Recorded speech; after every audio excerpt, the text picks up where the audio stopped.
São 7 horas e 33 minutos, estamos de volta pela nossa Jovem Pan com o nosso Jornal da Manhã de São Cuiabá. E com relação aqui ao transporte, aqui tem gente lembrando aqui de algumas coisas. Eu mesmo acabei lembrando do tal do... Um ouvinte nos lembrou aqui que existia um transporte alternativo em Cuiabá, né? Que existia tal, o executivo lá, o frescão, não sei como é que chamava na época, que você pagava mais, mas tinha ar-condicionado. Ar-condicionado em Cuiabá na década de, de 90, né? Os carros novos não tinham, era um ou outro modelo que tinha ar-condicionado, né? E ter nos ônibus e tal. E aqui esse que lembrou do irmão dele, ele era motorista. Nos anos 80 e 90, na Estrela d'Alva, e dirigia um Romeu e Julieta, que é um tipo de caminhão muito antigo, que ele falou, gente, aquilo parecia uma carroça, e parecia mesmo. Eu estou lembrando aqui de como era a vida do motorista. Eu pegava ônibus ali no Morro da Luz, quando eu cheguei aqui. E os ônibus tinha ônibus que não subia aquele morrinho ali, porque o ônibus era muito fraco e estava lotado, ele não conseguia subir aquele morrinho ali. E a campainha, meu amigo, para descer, aquilo era um sino, um tipo de sino, uma campainha, mas muito alta, muito alta. E o povo puxava várias vezes. E o motorista ficava ali do lado do motor, que o motor era para dentro do carro, no calor de Cuiabá, com a janelinha só aberta e as pessoas apressadas e puxando aquela corda, sem parar. Meu Deus, aquilo era... Eu me coloquei no lugar de motorista ali algumas vezes e falei, gente, esse aí vai direto pro céu. Olha, 7h35, hoje nós estamos recebendo aqui a escritora Larissa Campos. Bom dia, Larissa, seja bem-vinda, querida. Bom dia, Paulo, Vinícius, bom estar aqui com vocês nesse espaço para falar um pouquinho de escrita, de literatura. E estava ouvindo você falar dessa experiência no ônibus, e isso daria um ótimo conto. Eu já vou anotar aqui essa cena. Fiquei com essa cena na cabeça. Daria um ótimo conto. As brigas eram constantes. Porque entrava pela traseira e saía pela frente, né? E aí a briga era com o motorista porque ele abria a porta. E eu puxei, você não viu, você parou fora do ponto, você não parou. E o motorista irritado, imagina no calor daquele, meu Deus do céu.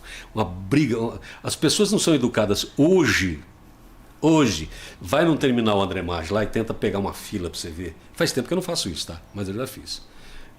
Tenta pegar o seu lugar direitinho, e você pensa que você vai chegar na fila e você será o próximo, né? Mentira. É uma empurração, um atropelo. A falta de educação é grande. A necessidade de chegar no serviço faz as pessoas, embrutece as pessoas. É um negócio impressionante. É um bom tema para você. Mas vamos falar aqui, temos pouco tempo. Vamos falar aqui, a Larissa. Ela tem várias obras, tem uma em lançamento. Mas ela tem um artigo que eu gostaria de trazer para vocês aqui, que é os desafios de ser escritora em Mato Grosso. Está disponível. Onde que a pessoa pode encontrar esse artigo seu? Está publicado onde? Esse artigo ele foi disponibilizado para diversos sites, então nós encaminhamos para a imprensa em geral. Dá um endereço que as pessoas possam ler aí. Mas a gente está hoje publicado em sites como no próprio site Olhar Direto, por exemplo. Muito então, bem. Se vocês olharem, é um lugar que vai estar disponível. Os desafios de ser escritor em Mato Grosso. Exatamente. Quais são esses desafios, Larissa? Fale da sua experiência. Primeiro, é importante a gente já destacar que o Brasil é um país que, no geral, está muito atrás ainda quando a gente fala em estatísticas de leitura, de incentivo, fomento à formação de leitores. E o processo de escrita ele se completa no leitor, porque, como eu digo no próprio artigo, não adianta as pessoas escreverem cada vez mais, publicarem. Nós temos hoje mais possibilidades, porque as pessoas, muitas hoje, não precisam, inclusive, esperar uma editora. Existem formas de publicar através de plataformas. Vou citar aí a Amazon, que tem o sistema KDP. Você pode escrever seu livro, subir no sistema e ele vai estar disponível para pessoas do mundo inteiro acessarem. Mas o que adianta a gente ter tantas possibilidades se as pessoas não lerem?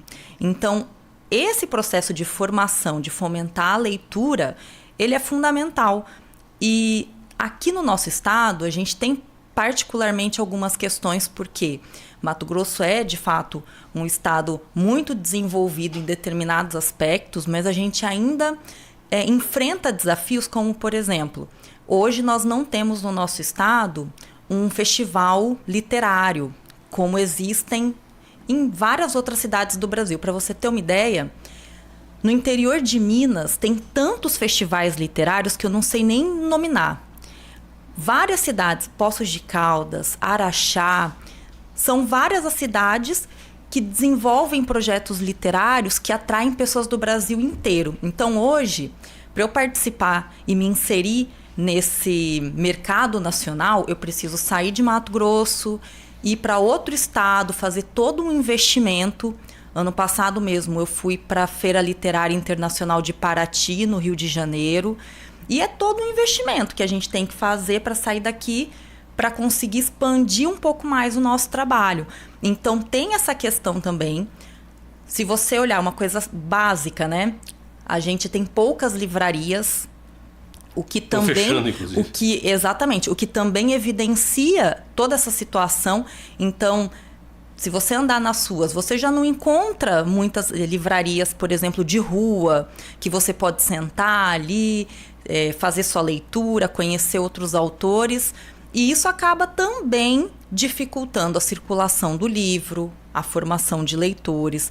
Então, passa muito por todo esse contexto que necessita, lógico, de políticas públicas e, nesse momento também, de de incentivo em vários aspectos, tanto no público quanto no privado. Os festivais, como você disse, eles não precisam ser exatamente só de escritores locais. Sim, com certeza. Inclusive, você pode fazer isso como um ponto a mais, inclusive, de turismo. Você acabou de dizer, é complicado a gente participar. Você faz por profissão, né? Mas tem muita gente que faz isso como uma forma de turismo também. Pode agregar muitos outros formas de você movimentar esse setor por aqui. Somente de Mato Grosso caberia isso? Ou alguém tem que planejar alguma coisa buscando trazer luz, né, para essa galera daqui? Eu acho que não só do ponto de vista de gestão, mas também dos próprios escritores. Uma questão que eu falo muito é que eu acho que durante muito tempo as pessoas que escrevem também ficaram muito distantes da sociedade de uma maneira em geral. Porque se você olha, pegando outras expressões artísticas como parâmetro, vamos pegar aí a música, o teatro, são áreas em que os artistas, por exemplo, costumam e sempre tiveram mais acessíveis às pessoas, à população, de uma maneira em geral. E no Brasil, a gente tem ainda uma ideia que eu acho que é importante. Primeiro, uma romantização em relação ao trabalho de escritor. E essa ideia de inacessibilidade do escritor, da escritora, que é um gênio que está na sua casa ali, isolado do mundo, colocando suas ideias no papel. Então, a gente também precisa, eu acho que enquanto agentes, é a ideia que eu coloquei no artigo, de se entender também como agente de cultura. Eu acho que durante muito tempo os escritores não se entenderam muitos escritores, uma boa parcela deles, como agentes desse processo. Porque não basta simplesmente você escrever e publicar seus livros. A gente também precisa hoje, de certa forma, ser esse agente que fomenta, seja através de discussões, de oficinas, possibilitando outras atividades de formação de leitora. Eu estou aqui hoje conversando com vocês. Eu acho que é ter essa abertura também, tá em contato. Eu até digo no próprio artigo, nós temos que estar a serviço nas feiras, nas ruas, onde quer que seja possível. Não cabe mais, acho que nos dias de hoje, essa ideia do escritor isolado, desenvolvendo seu trabalho. A gente precisa estar na rua colaborando vou para com as esse montanhas processo. no inverno e Vou volto tirar lá com um livro. Exatamente, vou tirar um ano sabático, me esconder aí na casa nas montanhas e voltar com obras. Não, essa hoje é uma ideia que eu acho que está muito relacionada com uma visão muito romântica de literatura, de escrita, e que a gente também pode colaborar para que essa expressão que é a literatura se democratize cada vez mais. Vinícius. Bom dia, Larissa. Prazer muito grande te encontrar aqui, né? Já invertemos as posições, né? Você já me entrevistou, né? Verdade. A Larissa, para quem não sabe, também é comunicadora, né? Lá da TV Assembleia, servidora efetiva, né? Exatamente. Concursada da TV Assembleia. Tinha um programa lá, ainda tem, que é o Capivara na Faixa. Capivara, né? Na Porque Faixa. na porta da Assembleia tem aquela faixa, né, de pedestre. Às vezes atravessa alguma capivarinha ali que vem Tem do Parque muita das capivara Águas. ali, todo dia. Educadíssimos. Pois é. São as capivaras do bem, né? Ali tem outras capivaras aí que não convém mencionar, né? Mas são as capivaras do bem. E ela já Grandes roedores. E ela já apresentou, né? A Larissa apresentou esse programa durante um período lá na TV Assembleia. Lá fui eu tive a oportunidade de estar lá, então somos 2 vezes colegas, né? Comunicadores e escritores, né? E colaborando muito lá com a gente para discutir questões também de política e o funcionamento, né, desse nosso sistema político. Então foi bem, bem legal mesmo. E esses programas estão disponíveis até hoje. Então quem procurar, tanto no YouTube quanto no Spotify, vai achar o programa do Vinícius lá que a gente conversou. É verdade. É uma rádio pública, uma TV pública, né? É importante lembrar isso, né?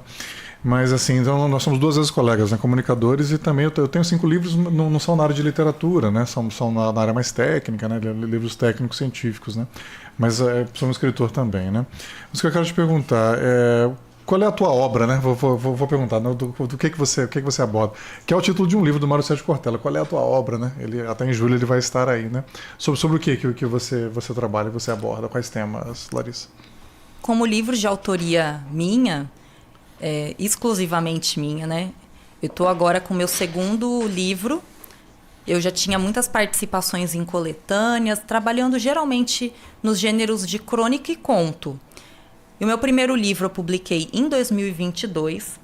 É um livro de contos, se chama A Casa do Posto.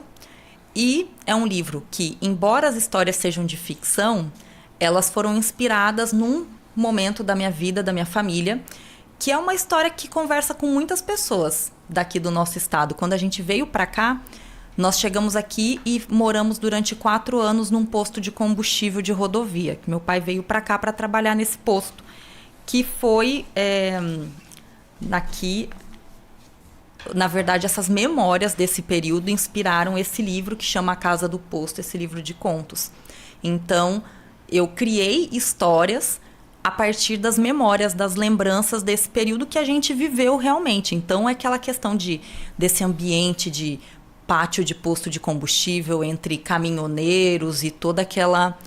o cheiro da gasolina, do óleo diesel ali, servindo também como combustível para essas histórias. Isso em 2022. E aí agora, em 2024, eu publico Tempos Íntimos, que é um livro de contos também.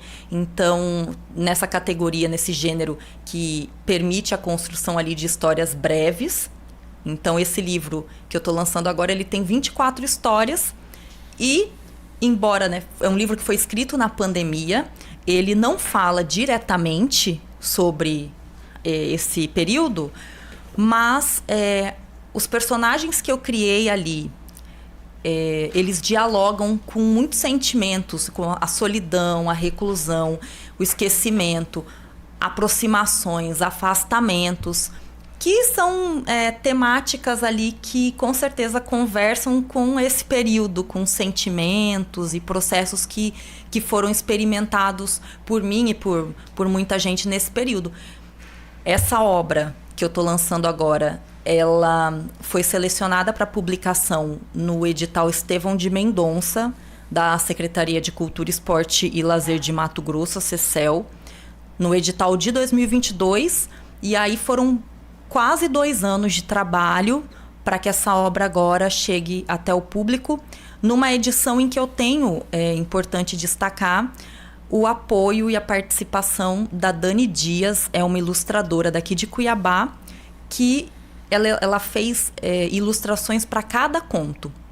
Então ficou uma edição muito bonita em que cada história ganhou um desenho feito por ela em aquarela, e a gente conseguiu aí colocar essa obra no mundo, e o lançamento acontece agora dia 6 de julho aqui em Cuiabá. Então, aproveitando... Aonde? Para deixar o convite para todas as pessoas, o lançamento vai ser num espaço cultural chamado A Casa do Centro.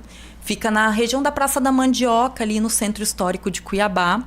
E eu vou estar ali à espera de quem quiser aparecer para conversar, disponível também para a gente poder conversar um pouquinho sobre o livro e sobre escrita, sobre literatura. Então, as pessoas estão todas convidadas. Tem muita gente que pergunta, né? Ah, mas pode ir? É só chegar? É só chegar. Então, eu vou estar por lá esperando vocês. Dia 6 de julho. Exato. Pode repetir para ficar bem marcado aí o dia do lançamento. 6 de julho, a partir das 19 horas, é um sábado, no Espaço Cultural A Casa do Centro, na região ali da Praça da Mandioca. Agora vejam aqui a arte, né? Você está falando que eu estava pensando. Tinha tudo para ter sido uma experiência traumática para você, né? Porque você seguramente era criança nessa época, né? Teu pai era funcionário do posto, devia ter um alojamento para funcionários no fundo do posto.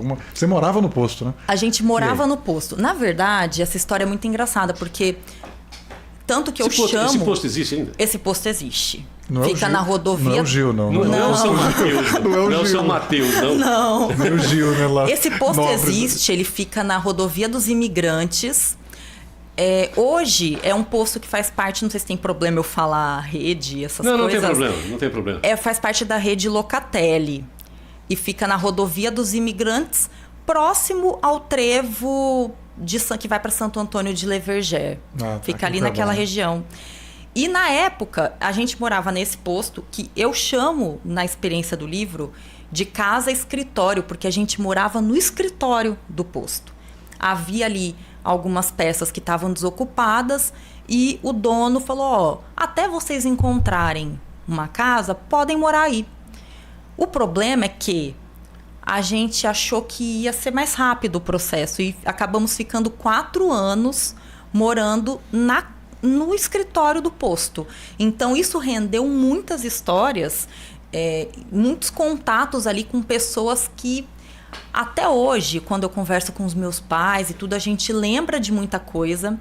Os meus avós depois foram morar nesse posto também, que eles tocavam um restaurante. Então, nós morávamos no escritório e meus avós no restaurante, fazendo ali a administração do restaurante do posto. E isso rendeu aí, com certeza, muitas histórias. Algumas delas serviram de inspiração para o livro e outras a gente guarda na memória. Você já escreveu alguma coisa? Ali eu estava ainda... Quando eu cheguei no posto, eu tinha 6 anos. Então, foi ali no processo até entre os 6 e os 10 anos que eu morei no posto. Então, eu estava naquele processo ali. Já tinha aprendido a ler, escrever e tal, mas ainda não tinha uma relação assim com a escrita, que vai começar de uma maneira mais forte quando eu já era adolescente e tudo. Depois a gente foi morar um tempo em Tangará da Serra, em Sinop, aí voltamos para Cuiabá. E aí, nesse retorno a Cuiabá, eu começo a desenvolver mais essa relação com a escrita. E foi um processo bem legal de escrever esse livro, porque, inclusive, até agora, 4 pessoas me procuraram que tiveram experiência de morar em posto de combustível. Eu achei isso maravilhoso, porque a gente nunca pensa que também tem alguém que passou por essa situação. E, pegando isso que o Vinícius perguntou, antigamente não tinha nem a agência naquela época, a Agência Nacional de Petróleo, que vai surgir depois. Hoje, eu acho que tem algumas regulamentações que até proíbem. É verdade. Tem distâncias mínimas para ser, por exemplo, ter residências. Elas têm que ser construídas a uma distância X do espaço ali do posto. E para você ver, provavelmente é uma experiência que, a não ser nos rincões aí do Brasil, mas pode ser que outras pessoas não vivam mais essa experiência de morar num posto de combustível, né? Porque tem várias limitações. Se você permite, Larissa, interessante é o seguinte, lá na história, né, na historiografia tem a microhistória, né, que é uma forma de narrativa bem legal, que é quando você pega uma trajetória individual, né, e correlaciona com fenômenos mais amplos, né? A tua história foi de muitos imigrantes. Vocês devem ter vindo de fora de Mato Grosso, né? Do sul, possivelmente, né? Sim, meu pai é gaúcho. Então até pelo teu biotipo dá para perceber. Muita gente deve ter vivido isso, morar em fazenda, né? Cidade pequena. Então é um fenômeno mais amplo, né? Dá para contar a história de Mato Grosso por meio dessa tua experiência. Conversa com muitas pessoas. E aí não só, falei das pessoas que moraram em posto, mas ao longo desse processo dos 2 anos desde que eu publiquei o livro, eu tenho tido contato com muitas pessoas que tiveram experiências muito interessantes também nesse processo. Gente que morou, que chegou para mim e falou, eu morei num caminhão. Eu passei 6 meses, a gente passou 6 meses morando num caminhão. E o que é uma pessoa, uma família? Pensa, não é uma pessoa, era uma família passar 6 meses morando dentro de um caminhão. Numa cidade no interior do Mato Grosso. Então, são histórias que eu acho que tem muito para contar pra gente. Era o começo da cidade, era o começo de muita gente ali, né? O começo realmente é difícil. Tem aqui o Tiago Brito, que ele está perguntando aqui, por que não fazer um festival de literatura em Chapada dos Guimarães? Tem um festival de rock lá, por exemplo, agora, que é para movimentar esse período aí. Poderia, sim, servir aí de inspiração para alguém topar a empreitada, né? Eu acho que são ideias que a gente precisa movimentar, porque, como você falou, a questão turística também é muito importante. Quando eu falei que ano passado eu tive na Flip, na Feira Literária Internacional de Paraty, no Rio de Janeiro, eu fiquei impressionada, porque são 4, 5 dias de feira literária, principalmente no fim de semana, a cidade para aquilo. Não tem hotel. Tem gente que leva barraca porque sabe que não vai conseguir encontrar nem acomodação, dependendo do período que você procurar. Então, a cidade fica extremamente tomada por leitores, por pessoas do Brasil inteiro. Tem a questão também, traz um movimento para o turismo, as pessoas fazem todos os passeios possíveis, vão aos restaurantes. Então, se a gente pensar também nesse ponto de movimentar a cultura... quantos festivais a gente tem? Vamos pegar Campos do Jordão também, por exemplo, que tem festivais de música erudita e várias atividades que são realizadas ao longo do ano e que fomentam a cultura e o turismo. Então é uma questão que eu acho que também tem que ser encarada nesse ponto de vista econômico, que muitas vezes não é tão valorizado. E aí passa também por pensar livros e literatura como um negócio. E também está relacionado a uma visão, às vezes, muito tradicional, porque ainda tem escritores que não gostam de pensar a literatura por esse viés econômico. Mas se a gente também não olhar para isso, nós corremos o risco de que, como a gente falou aqui, livrarias fechando e vários movimentos que vão atrapalhar os processos aí de fomento e expansão da literatura. Muito bem, são 7h56, conversamos aqui com Larissa Campos, a escritora que se formou no escritório da Casa do Posto. Larissa Campos, que tem um trabalho a ser lançado agora no mês de julho. Será, deixa eu pegar aqui direitinho, 6 de julho, 19 horas, no Espaço Cultural A Casa do Centro, fica na Rua Governador Rondon, 737, Praça da Mandioca, Cuiabá, o livro Tempos Íntimos. Larissa, muito obrigado pelo papo, pela entrevista. Está convidada a retornar para a gente falar mais sobre isso, essa ideia de fazer aqui esses movimentos e trazer para cá esse tipo de fomento à cultura. É importante que a gente fale nisso. E vocês têm que ter voz para falar, para chegar em quem pode fazer. Com certeza, eu agradeço muito pelo espaço. É sempre muito bom a gente poder discutir. E, como eu falei, são nessas oportunidades que as ideias surgem e a gente também escuta, se coloca e, quem sabe, também consegue formar aí um movimento pela ação, né? Para que realmente venham algumas iniciativas que possam colaborar nesse processo, para que como eu coloquei no artigo, esse trabalho como escritor não precise ser tão desafiador assim. Possa ser um pouco mais fácil também para quem escreve. Obrigada, muito obrigada mesmo pelo espaço e por fomentarem também essa discussão aqui. Obrigado, Vinícius. Até amanhã. Obrigado, Paulo. Parabéns, Larissa, viu, pela produção. Eu já fiquei com um olhar de historiador aqui, que é uma das minhas áreas de formação, né, de produzir um documentário, sabe, sobre isso aí. Quando a realidade fica parecendo ficção, está na hora de fazer um documentário. Né? A turma diz, isso aí parece que é um filme, né? Parece que é ficção, né? Então podia coletar depoimentos dessas pessoas, né? Que também, como você, moraram em postos de combustível, né? Então é algo bem interessante. Parabéns pelo teu trabalho. Obrigado ao público e até a próxima. Muito bem, voltamos amanhã às 6h30 da manhã com outro Jornal da Manhã de São Cuiabá. Boa quarta, gente. Tchau.